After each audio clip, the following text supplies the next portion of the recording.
اور عقیدے کے بعد اہل سنت کا عقیدہ ہم منوانا کیا چاہتے ہیں؟ ابو بکر صدیق اکبر ہے، عادل پیر عمر ہے۔ صدیق اکبر اور عمر فاروق رضی اللہ تعالیٰ عنہ کو فاروق اعظم کہا جاتا ہے۔ یہ بھی غلط کہا جاتا ہے، کسی حدیث میں صدیق اکبر اور فاروق اعظم نہیں، ہم تو اسے بھی غلط سمجھتے ہیں۔ صدیق اکبر بھی نبی صلی اللہ علیہ وآلہ وسلم ہے، فاروق اعظم بھی نبی صلی اللہ علیہ وسلم۔ ملا جی اگر آپ کو کتاب کا نہ پتا ہو تو ہم کیا کریں؟ یہ کتاب فضائل صحابہ، رسول اللہ صلی اللہ علیہ وآلہ وسلم نے فرمایا صدیق تین ہیں، ایک آل یاسین کا مومن، دوسرا حزقیل، تیسرا علی بن ابو طالب، اور یہ ان سب سے افضل ہے۔ یہ کتاب سنن ابن ماجہ۔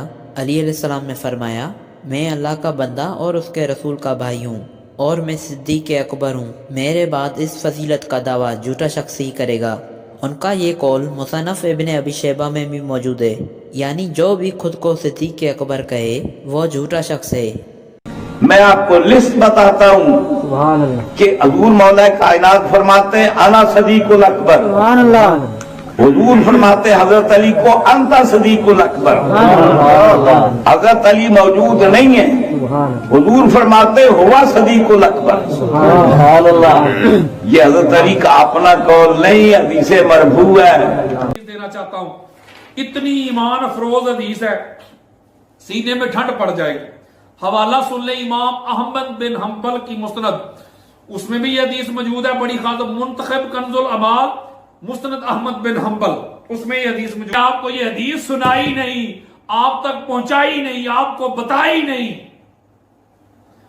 حضور فرماتے ہیں کہ وہ فرشتہ کھڑا ہو جائے گا، اے آدم کی اولاد اٹینشن ہو جو سنو، لیس ھذا ملکن مقرب، یہ کوئی مقرب فرشتہ نہیں ہے، یہ ہستی، یہ ذات، یہ وجود، یہ پیکر، ولا نبی مرسل، یہ کوئی نبی مرسل بھی نہیں ہے، ولا حامل عرش، یہ اللہ کے عرش کو اٹھانے والا فرشتہ بھی نہیں ہے، تو پھر کیا ہے؟ ھذا الصدیق الاکبر علی ابن ابی طالب، یہ حضور کی امت کا صدیق اکبر ہے، علی ابن ابی طالب ہے۔ ہائے ہائے ہائے ہائے ہائے، ارے قیامت کے دن بھی صدیق اکبر کی صدائیں جس ذات کے لیے بلند ہوگی، یہ صدیق اکبر ہے، یہ صدیق اکبر ہے، وہ بھی علی ابن ابی طالب ہیں علیہ السلام۔ مولوی